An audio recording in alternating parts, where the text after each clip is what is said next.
show you how I'm going to flush the rear brakes on this. So all I'm going to be using for this is a Phillips screwdriver, 3/8 wrench. I am using .4 brake fluid, and it is synthetic. An empty bottle to collect the fluid, and a vinyl hose.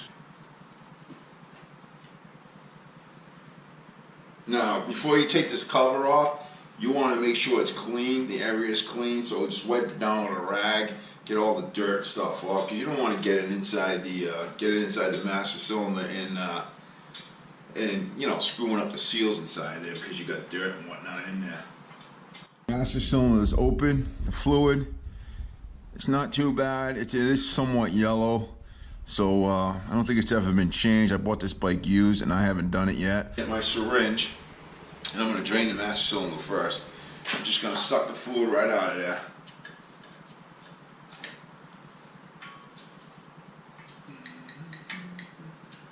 Yeah, it looks a little worn out, looks brown. It's not bad though overall.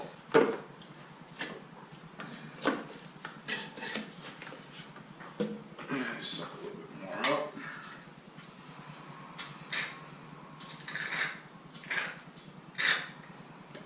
Whoops, that's not supposed to happen. Trying to get as much as I can out of there.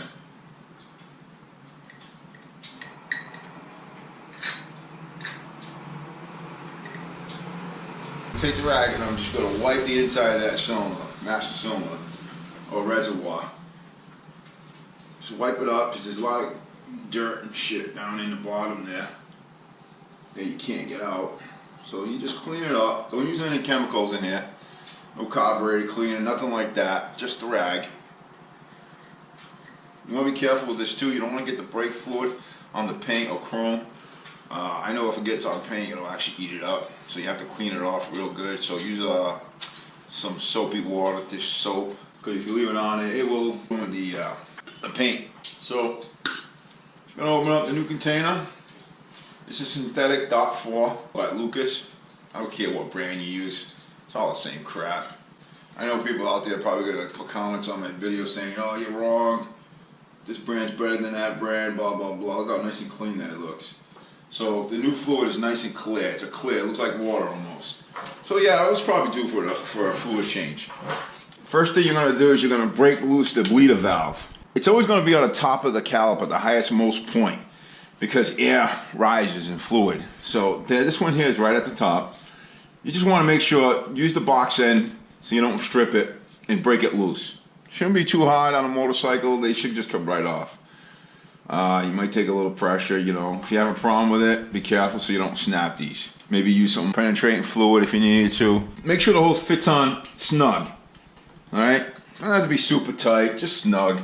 And then you're going to put it into the bottle so it flows right into the bottle. So what we're going to do is, I'm going to push the brake pedal, then I'm going to release that valve, or loosen it, and the fluid is going to come out. And we're going to keep doing this until we get clear fluid. So push the pedal down. Slowly, don't push it, don't rush the pedal down, just slowly push it down. And then break the fluid. There you go. See how it comes out? Now the pedal's going to go down, so you push it all the way down until it stops, and then you want to just button that up. Not over tighten it, you just want to snug it. Now you're going to do the same thing, but keep an eye on the master cylinder. Make sure it doesn't run out of fluid, okay?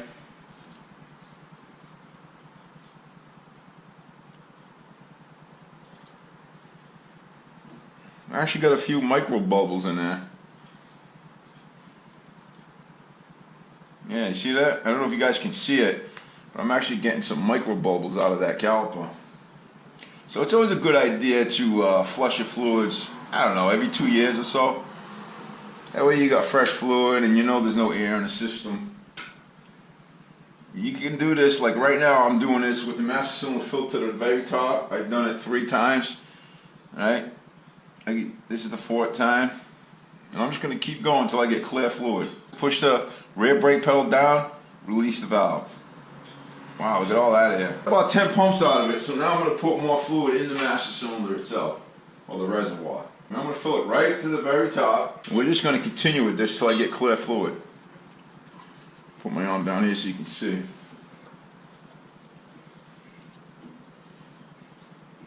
It's starting to clear up now. See, it's like a light green color now.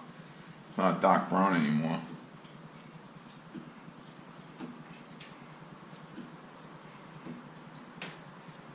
And this is easy to do with one person because everything's right here on the right side. So you don't need two people to do this one. You know, I see people on the internet, on YouTube, making all these crazy things to bleed their brake systems. It's just freaking retarded if you ask me. Go through all that trouble to make all these stupid, crazy tools, and I just lost the fluid all over the place. You gotta make sure your hose don't pop off. I'm gonna have to wash this all down when I'm done. But anyway, you know, taking all this time to make all these crazy tools when they can just manually just do it. See how it's starting to clear up a little bit now? I'm gonna put some more fluid, and I'll just keep doing this till I get clear fluid. Doesn't matter. Fluid's cheap, so you can do it as many times as you need. Just gotta make sure this bad boy stays on. What you can do is you can zip tie that too if you wanted to make sure it didn't come off. But I don't really care. I just clean it up with some water and soap later.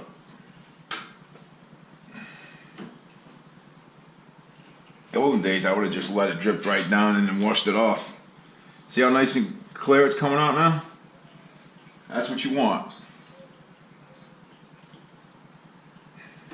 So push down on the pedal, release the valve, pedal goes all the way down, close the valve. That's all there is to it.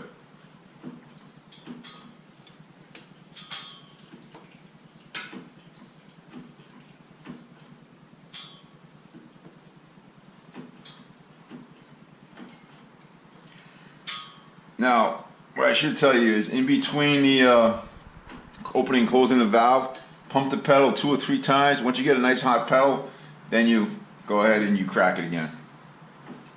It usually takes about 3 pumps to get a nice hot pedal.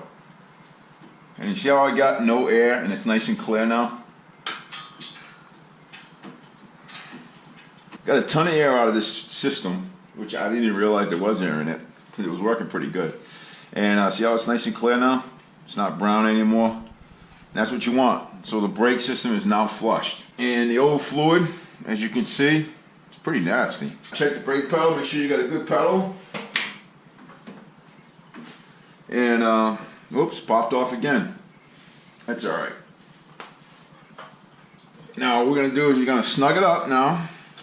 I'm sure there's probably a freaking torque on this. Knowing Harley, they probably did a torque on every goddamn thing around here. All I do is just snug them up. That's it. Don't over tighten this. Don't, you know, something like maybe 5 Newton meters, you know, if you want to torque it. You know, I'm guessing here. Want to look it up, go ahead. I ain't looking up this freaking thing, you know what I'm saying? I'm just going to tighten it up. Snug it up, and it's it. I've been working on cars for years. Same shit, same design on cars. Never had a problem with them. Top her off, almost to the very top.